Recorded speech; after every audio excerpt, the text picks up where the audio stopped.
안녕하세요. 박진영의 핵심만 간단히 7월 8일 월요일 두 번째 주제, 한동훈과 김건희의 문자는 수사 대상이다. 지난 총선 전에 한동훈 전 비대위원장에게 김건희가 문자를 보냈답니다. 문자를 보내서요, 디올백 관련해서 내가 국민들에게 사과할 의사가 있다라는 이야기를 했답니다. 근데 거기에 대해서 한동훈 전 비대위원장이 일십했답니다. 읽었는데 씹었다, 그런 뜻이죠. 자, 이게 지금 국민의힘 전당대회에 엄청난 논란거리가 되고 있습니다. 이 문제를 제기한 사람이 저는 누군지 알아요. 근데 이걸 밝히지는 못하겠어요. 소송 들을까봐 밝히지는 못하겠는데, 두 사람은 아니랍니다. 자, 한동훈도 아니고 김건희도 아니랍니다. 그러면은 한동훈의 핸드폰을 볼 수 있는 사람이거나 김건희의 핸드폰을 볼 수 있는 사람, 둘 중에 하나겠죠. 제 짐작컨대 김건희의 핸드폰을 볼 수 있는 사람이다 라고 생각이 듭니다. 그리고 국회에서 친윤이라고 엄청나게 완장차고 난동질을 했던 사람이라고 생각합니다. 권선동 아닙니다. 이용, 국회의원에서 떨어졌네요. 아닙니다. 자, 여러분들이 한번 짐작해 보십시오. 저는 이야기한 적이 없습니다. 그 사람이 한동훈을 전당대회에서 공격한답시고 이 이야기를 꺼낸 것 같아요. 그러다 보니까 용산 윤석열의 눈치를 보는 지역위원장 몇 명이 연판장을 준비를 했습니다. 참 연판장 좋아해요. 서명을 합니다. 일시판 한동훈은 전당대회에서 사퇴하라, 그런 이야기를 합니다. 근데 더 웃기는 건 뭔지 아세요? 원희룡이라는 사람은 일시판 한동훈은 해당 행위가 아닌가? 라는 류의 이야기를 합니다. 원희룡이 직접 이런 식으로 표현하지는 않았습니다. 김건희 문자를 가지고 이슈화하는 것은 해당 행위다 라고 이런 이야기를 했습니다.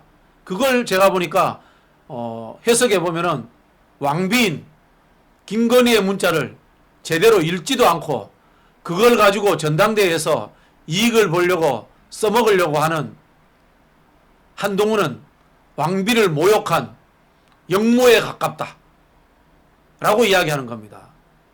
해당 행위가 역모라는 뜻이에요. 반역이라는 뜻입니다. 정당에서 보면은. 와, 대단한데요.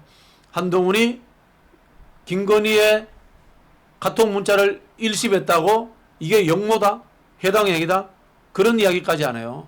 국민의힘의 현재 처한 상황을 보여주는 일화가 아닌가 생각이 듭니다. 자, 내용의 핵심은 이겁니다. 김건희는 사과하려고 했는데 한동훈 때문에 사과 못했어. 그래서 국민의힘이 총선에서 졌어. 그럼 총선 패배의 책임은 디올백을 받고 국정을 개판친 윤석열 김건희 부부의 탓이 아니고 문자를 일십하고 사과할 기회를 박탈한 한동훈 때문에서 총선에서 진 거야 라는 이야기를 하고 있는 겁니다. 총선 패배의 원흉은 한동훈이야. 그러니까 이번 전당대회에서 한동훈을 찍지 마세요 라고 이야기를 하고 싶었던 겁니다. 그만큼 지금 한동훈이 앞서가고 있다는 뜻이기도 합니다. 자, 그럼 이게 여러분들 생각에 말이 된다고 생각하세요? 디올백을 준 사람이 문제입니까? 받은 사람이 문제입니까? 받은 사람이 문제죠, 그죠? 디올백을 받은 사람이 잘못한 겁니까? 디올백을 받고 난 뒤에 사과하겠다는 것을, 그 기회를 안 준 사람이 더 잘못했어요. 모든 것은 디올백을 받았기 때문에 생긴 일 아닙니까? 모든 일은 윤석열이 국정을 제대로 운영하기 못했기 때문에 생긴 일 아닙니까? 이 지금 말도 안 되는 수준의 논쟁을 하고 있는 겁니다. 거의 이거는 벌거벗은 임금님 수준의 이야기입니다. 벌거벗은 옷을 입지도 않고 다니면서 폼 잡고 있는데 간신들이 아이고 임금님 옷이 멋있습니다. 그런 이야기를 하는데요.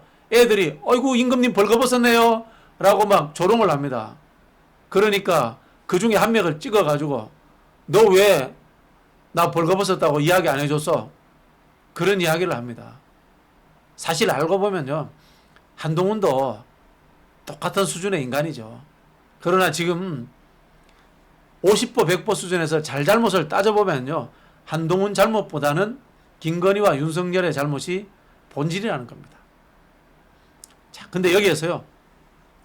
한동훈이 일시판 문자를 대하는 방식에서 정답이 나와 있습니다.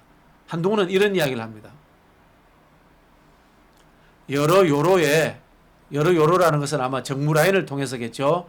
대통령실의 정무라인을 통해서 사과 의견을 전달했고 김경률이 마리 앙뚜아네트 이야기까지 하면서 대통령실에 사과가 있었으면 좋겠다라는 이야기들이 충분히 전달이 되었다. 그런데 대통령실에서 어떤 입장 표명도 없었기 때문에 그런 문자가 온다는 것에 대해서 별 의미 부여를 하지 않았다라는 입장을 이야기하고 있습니다. 제가 정확하게 이야기했는지 모르겠습니다만은 비슷한 뉘앙스일 겁니다. 그런데 생각을 해보면요. 자연인 김건희가 당대표 한동훈에게 문자를 보내서 내가 사과하는 것이 선거에 도움이 된다. 너하고 나하고 상의하자. 라고 이야기하는 것은 당무 개입입니다. 김건희 씨가 국민의힘의 당원인지 잘 모르겠습니다. 그러나 대통령실에서 당무에 개입한다는 것은 박근혜의 탄핵 사유 중에 하나로 들어갔던 부분입니다. 굉장히 위험한 문자입니다. 자연인 시절에 김건희가 한동훈과 수백 통의 문자를 했다고 합니다. 형수님이라고 할 수도 있고요. 누나라도 할 수도 있고요. 뭐 수백 통을 해도 됩니다. 무슨 문자를 주고받았는지 우리가 알 수 없지만은 그건 아무 문제가 되지 않습니다. 그러나 당대표와 영부인 그것도 국정에 개입했다라고 해서 의심을 사고 있고 구설에 올랐던 영부인이 당의 선거와 관련돼서 당대표와 문자를 주고받았다. 당무 개입의 의혹이 있을 수밖에 없습니다. 내용의 문제에서 선거의 잘잘못을 따지는 것은 한동훈하고 김건희하고 너희끼리 알아서 하세요. 당신들끼리 알아서 하세요. 그건 뭐 제가 개입할 바 아닙니다. 그러나 형식적인 문제로서 법률적인 문제로서 상권 분립의 문제로서 당대표 한동훈과 영부인 김건희의 선거 관련, 정치 관련, 정당 관련 문자를 주고받으면 저는 공수처에 고소 고발해야 된다라고 생각을 합니다. 그래서 제가 한동훈이 좋아하는 형들에게 조언을 한번 드릴게요. 어이 진중권 형, 저보다 나이는 많습니다. 여기는 그냥 나이가 많다는 측면에서 형이라고 하지 좋아한다거나 존경해 이런 거는 1%도 없습니다. 마이너스 1000%입니다. 하문경 형,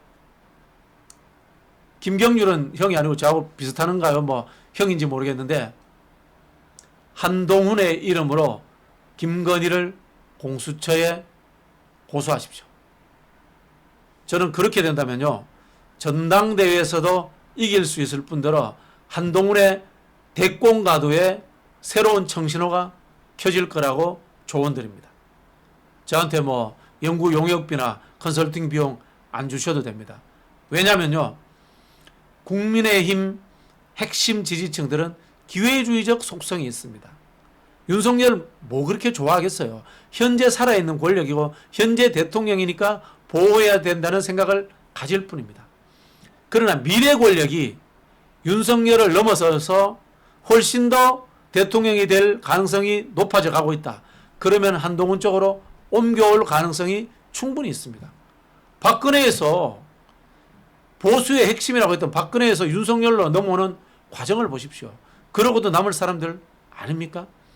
그런 측면에서 저는 한동훈이 윤석열과 갈라서야지만이 내가 대통령이 될 수 있고 보수 정권을 다시 창출할 수 있다라고 정치적 수사를 만들어낸다면은 저는 기회주의적 핵심 지지층이 한동훈으로 넘어올 수 있다라고 봅니다.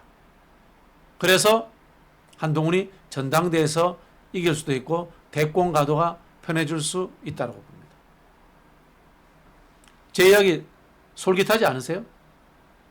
저는 당신들의 마음속에도 이런 하나의 모략이 스물스물 생겨날 거라고 봅니다. 원래 권력은 그런 거예요. 그러고 난 이후에요. 한 7, 8명 슬 뒤에서 있지 않습니까? 작업해가지고 윤석열 관련 탄핵이라든가 최상병 특검에 찬성해 버리세요. 그렇게 하면은 새로운 보수의 영웅이 될 수도 있습니다. 정치라는 게 한편으로 보면 그런 겁니다. 권력은 부부 사이에도 나눌 수 없다라고 하는데요. 제가 보수 쪽 인사들로부터 들어보니까요. 이미 한동훈과 윤석열은 갈라섰다라고 이야기를 하더군요. 자, 갈라섰으면 그냥 이 틈에 확실하게 정리합시다. 네. 이번 주제는 한동훈, 김건희 문자 교환은 수사 대상이다. 그리고 한동훈은 공수처에 김건희를 고소하라 였습니다. 감사합니다.